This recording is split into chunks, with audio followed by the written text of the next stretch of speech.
titingnan po natin kung yung first fruit ba na binabanggit sa New Testament ay tungkol sa extension ng practice nito sa lumang tipan.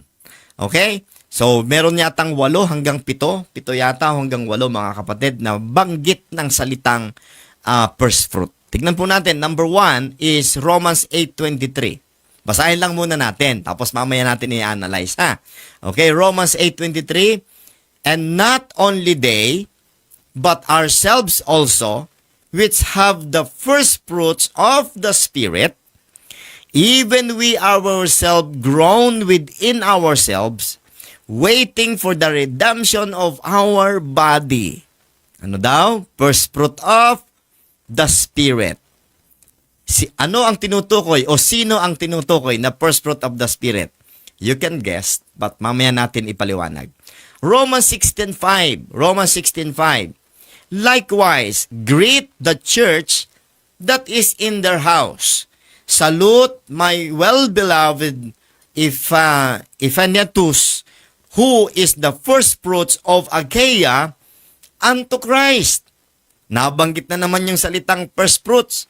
Ang tanong, ano ang first fruit dyan? Sino o ano? Ayan. Okay? Mamaya natin sasagutin. You can guess, mga kapatid. 1 Corinthians 15:20. But now is Christ risen from the dead and became the first fruits of them that is left. Okay, ang sunod na, ang tanong uli ay, ano ang first fruit dito? O sino ang first fruit dito? Ayan. Okay, you can guess, mga kapatid. Next. Ano pang sabi sa 1 Corinthians 15:23? But every man in his own order, Christ the first fruits. Afterward, they that are Christ at His coming. Ano o sino ang first fruit? You can guess, mga kapatid. Next. 1 Corinthians 16:15. 1 Corinthians 16:15. I beseech you, brethren, ye know the house of Stephanas, that it is in the first fruits of Achaia, and that they have addicted themselves to the ministry of the saints. Ano or sino ang first fruits dito? You can guess. Next, mga kapatid. Next, James 1:18. Of this own will begat he us with the word of truth, that we should be a kind of first fruits of his creatures. Ano or sino ang first fruits dito? You can guess. Amen. Next, Revelations chapter 14 verse 4. These are they which were not defiled with women, for they are virgins. These are they which follow the Lamb whithersoever he goeth. 144,000 po ito. At lahat ito ay males. Now, look at this. Anong sabi ng Bible? Pag-aralan natin, ang pagbibigay ng first fruit, lahat ay males. Ayun na magbibigay ng first fruits. Pero dito, mga kapatid, ang first fruit mismo ay literal na male. At sila mismo yung first fruits, ha? These were redeemed from among men. Oh, see? Redeemed from among men, being the first fruits unto God and to the Lamb. Okay, so, sa dami-dami ng tao sa buong mundo, o sa mga Hudyo, ay pinili po itong mga men na ito yung 144,000 sa tribulation period, at ang tawag ng Bible sa kanila ay first fruits. Ano or sino ang first fruits sa New Testament? Ito po ba'y ano or sino? Sige, mga kapatid, alam ko may sagot na kayo. Okay, now, look at this. First fruit in the Old Testament. Okay? So, yan, tingnan natin. Literal fruit of the land. Okay? Sown in the field. Ano pa? Leviticus 2:14, meat offering or food offering. Next, Leviticus 2:14, green ears of corn. Next, Numbers 18 verse 1. Best of the oil, best of the wine, best of the wheat. Mga kapatid, yan po ang kanilang first fruit noon. Literal talaga na fruit. Now, look at this, mga kapatid. Look at this. First fruit in the New Testament. Ayan. Ano po? Literal person. Kanina, literal fruit of the field, of the land. Okay? Literal fruit of the land. Ngayon po ay literal persons. Okay? Romans 8:23. First fruit of the Spirit. Ang tinutukoy ay yung mga ligtas. Tayo po yun, mga kapatid. Okay? So, ang first fruit pala ay tayo. Sa New Testament, ulitin ko, ang first fruit ay lahat ng ligtas. Lahat ng dinasukan ng Banal na Espiritu, tayo ang first fruit. Kung mag-o-offer ka ng first fruit sa New Testament, i-offer mo ang sarili mo. Romans 12, verse 1 and 2. Amen. Hindi ho pera yan, mga kapatid. Sa lumang tipan, hindi rin po pera. Sa New Testament, hindi rin po pera, kundi literal na ikaw at ako. Lahat ng tinubos ni Kristo na may banal na espiritu, ang tawag dito, first fruit of the Spirit. Again, kung mayroon kang gustong ialay na first fruit, ikaw yun mismo. Amen. Mga kapatid, next, tingnan natin. 16:5. Literal person ito. First fruits of Achaia unto Christ. Ibig sabihin, sa dinami-dami ng tao sa Achaia, mga kapatid, mayroon pong unang mga bunga doon. Ang ibig sabihin lang po niyan, mga unang naligtas doon sa lugar na yon para kay Kristo. Di ba? Yan ang ibig sabihin ng first fruit. Mga tao po, mga Kristiyano, mga kapatid. Hindi po yan bunga. Hindi po yan yung bunga, literal na bunga, mga kapatid, sa atin pong panahon ngayon. Literal na mga persona yan. Hindi po literal na bunga ng inyo pong pananim. Ano po? Hindi ho pera yan, ha? Hindi yun pera, mga kapatid. Next, 1 Corinthians 15:20. First fruits of them that is left. Sinong tinutukoy dyan? Si Jesus Christ. Amen. 1 Corinthians 15:20, first fruits of them that is left. Walang ibang tinutukoy kundi ang ating Panginoong Hesus. Ang ating Panginoong Hesus ang first fruits of them that is left. May mga namatay na sumasampalataya, mga kapatid. Pero si Kristo ang unang-unang nabuhay mula sa mga patay na hindi na kailanman namatay. Amen. Si Lazaro, namatay siya. Tapos binuhay ng Panginoon. Nung binuhay ng Panginoon, namatay uli. Amen. Pero si Jesus Christ, nung siya po'y namatay, inilibing, at muling nabuhay, hindi na siya muling namatay. At kailan may di na siya muling mamamatay, mga kapatid. Kaya po siya ang first fruit of that is left. Hindi po yan pera. Hindi rin po yan mga bunga ng pananim gagaya sa lumang tipan. Yan ang first fruit sa New Testament. Okay? 1 Corinthians 15:23. Christ the first fruits. Christ the first fruits. Si Kristo uli, mga kapatid, ang tinutukoy. Siya po yung first fruit. Now, next. 1 Corinthians 16:15. House of Stephanas, first fruits of Achaia. So, yung binanggit dun, mga kapatid, sa Romans 16:15 at saka po sa 1 Corinthians 16:15, isa lamang po mga tao yun. Ano po? Taga roon po sila sa Achaia, mga kapatid, sa yung house of Stephanas. Okay? Which is the first fruit of Achaia nga po, no? Mga kapatid, so ulitin ko, hindi po pera ang first fruit sa sa bagong tipan.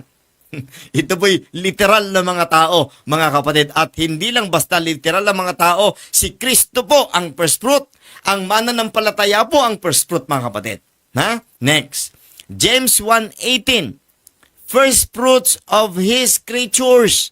Tumutukoy din po sa mga mananampalataya. mga kapatid. Hindi po yan pera. Hindi rin po yan literal na bunga ng mga pananim. At lalong higit, hindi po yan ang unang sweldo ninyo.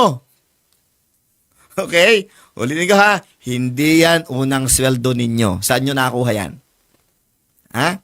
Ba't ang galing-galing mag-interpret ng Bible? Buti sana kung in-interpret. Wala dinagdagan Huwag nyong dagdagan, huwag nyong babawasan mga kapatid.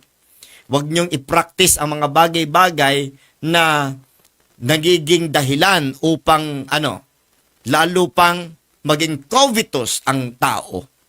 Okay? Yung mga pastor na nagtuturo ng first fruit, ang motibo, mga kapatid. Hindi naman talaga, kasi kung biblical talaga ang motibo niyan, gagawing biblical yan. Ay hindi po Ha? Ano ang motibo? Alam nyo na. Okay? Gain. Okay? Gain, mga kapatid. Pangalawa, yung nagbibigay. Yung nagbibigay.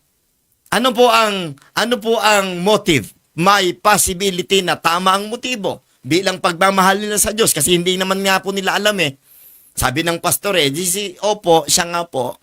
Sige na po. 'Di ba? Mga kapatid, pangalawa, ano pa, mga kapatid, pangalawa, ang iniisip ng mga iba, pag nagbigay ka, babalik yan siksik, liglig, at umaapaw. Okay? So, dampot lang nagdampot ng mga verses, at hindi natin namamalayan, prosperity gospel na yung ating tinuturo sa ating mga simbahan. Okay? Ano pa? Revelations 14:4. First fruits unto God and to the Lamb. Ang tinutukoy po dyan ay yung 144,000 nga po na nabasa natin kanina, mga kapatid. Okay? I hope na nakita nyo ng malinaw kung ano ang first fruit or sino ang first fruit sa New Testament. At anong pagkakaiba nito sa lumang tipan? At ano ang pagkakaiba nito sa bagong tipan, mga kapatid? Okay? Now, tingnan po natin yung huling slides po natin, mga kapatid. Ayan. Shadows of things to come. 2 beses pong nabanggit yan.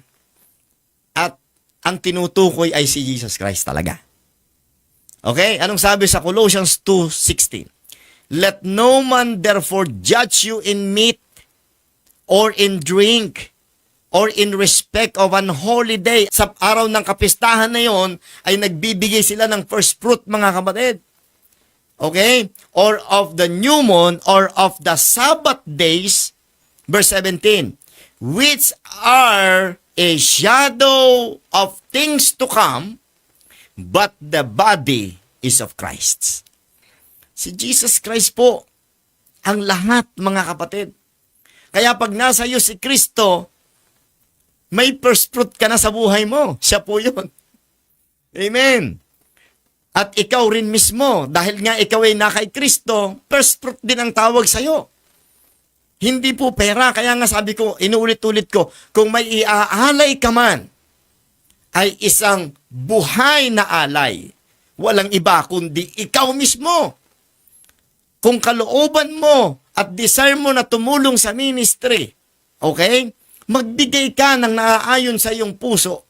Anumang porsyento niyan, kahit pa yan ay 100%, kung yun ang laman ng puso mo, walang magbabawal sa iyo. Ang masama ay sabihan kang isusumpa ka ng Diyos. Ang masama ay sabihan kang mauospital ang iyong mga anak. Ang masama ay sabihin magkakasakit ka kasi sinumpa ka ng Diyos sapagkat hindi ka nagbigay ng iyong first fruits, ang iyong tithes and offering. Ha? Wala pong ganyan, mga kapatid. Kung paano ka binless ng Panginoon, gusto mo, ang basis mo ay 10% na kinikita mo, no problem. Ha? No problem. Kung gusto mo, ang basis mo ay 20% na kinikita mo, no problem. By the way, we are bought with the price. Okay? 1 Corinthians chapter 6, binili tayo sa isang halaga. At kung binili tayo sa halaga ng dugo ni Jesus Christ, lahat ng meron sa atin, hindi sa atin. Binili tayo Kaya ibig sabihin, lahat ng nasa sa iyo ay sa Kanya. Ikaw ngayon, sa iyong kapasyahan ng puso, ibibigay mo kung ano yung desire mo. Ibig sabihin, ang percentage ng ibibigay mo sa Panginoon ay yun yung percentage ng puso mo at pagmamahal mo sa Kanya. Kaya sa New Testament, mga kapatid, ay talagang kahit ibigay mo ang lahat-lahat sa iyo.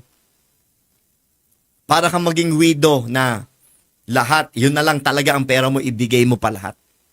Yung Macedonian Church, sa kanilang deep poverty, ay talagang nag-support pa rin sila sa mga kapatiran sa Jerusalem na naghihirap. Oh, beyond their capacity, mga kapatid, nagbigay talaga sila. Ano yun? 10%? Ano yun? 20%? No. Amen. So, walang pagtatara, walang percentage. Ang percentage na laging ilagay nyo sa mind nyo is, pag-aari kayo ng Diyos, 100%. Pero ayon sa Panginoon, ayon sa kapasyahan ng puso mo, ibigay mo kung ano yung masaya ka. Amen, mga kapatid. Hindi ka dapat pinipilit. Hindi ka dapat pinaparinggan. Hindi ka dapat, mga kapatid, tinatakot. Pag may pastor na nananakot sa iyo, sasabing isusumpa ka ng Diyos. Si Kristo ang naging sumpa para sa atin. Shadows lang ang lahat, but si Kristo, ang very image, si Kristo ang pinaka-katuparan ng lahat ng mga practices sa lumang tipan. Okay? Hebrews 10:1, mga kapatid. Hebrews chapter 10 verse 1, the Bible says, "For the law, having a shadow of good things to come." Parehas na parehas, di ba? Shadow of things to come, shadow of good things to come. Dagdagan lang ng good. For the law, having a shadow of good things to come, and not the very image of the things, can never, with those sacrifices which they offered year by year, continually make the comers thereunto perfect. Hindi magpapaangat ng iyong standing, okay, ang pagbibigay mo o di mo pagbibigay ng tithes, offering, and first fruit. Sapagkat ye are complete in Christ. Colossians chapter 2, verse 10. Ye are complete in Christ. Mga kapatid, at wala nang curse sa atin bilang mananampalataya. Let's enjoy the Lord, serving the Lord. Because siya yung tumubos sa atin, siya yung nagmahal sa atin, kulang pa. Kahit na ibigay mo ang buong pera mo, kulang pa rin. Ibig sabihin, binigay nga sa atin ng Diyos ang kapasyahan kung papaano natin siya paglilingkuran. At doon nakadepende ang reward natin doon sa judgment seat of Christ. Okay? Mga kapatid, huwag tayong paalipin sa tao. Huwag tayong paalipin sa tao. Gawin po natin ng nasa puso natin kung lahat ng ating naririnig, no? At napabasa, mga kapatid, basta't yan po ay hindi sumasalangsang sa kautusan, mga kapatid, ng ating Panginoon sa pamamagitan ng Apostol Pablo sa panahong ito ng biyaya. Just obey. Pero kapag ka po ginagamit na po itong mga practices na ito upang magpalaki ng pasilidad para, mga kapatid, ay makapamuhay na para bang walang honesty ba? Ha? Namumuhay extravagant yung mga pastor na yan, mga kapatid. Kitang-kita mo, bumibili ng mga properties, nakapangalan sa kanila, bumibili ng iba't ibang uri ng sasakyan, kita mo sila kung paano sila nabubuhay parang mga hari. Ha? Pero mga miyembro, naggagrab lang yan, nagtitinda lang yan ng barbecue, ng banana queue sa daan.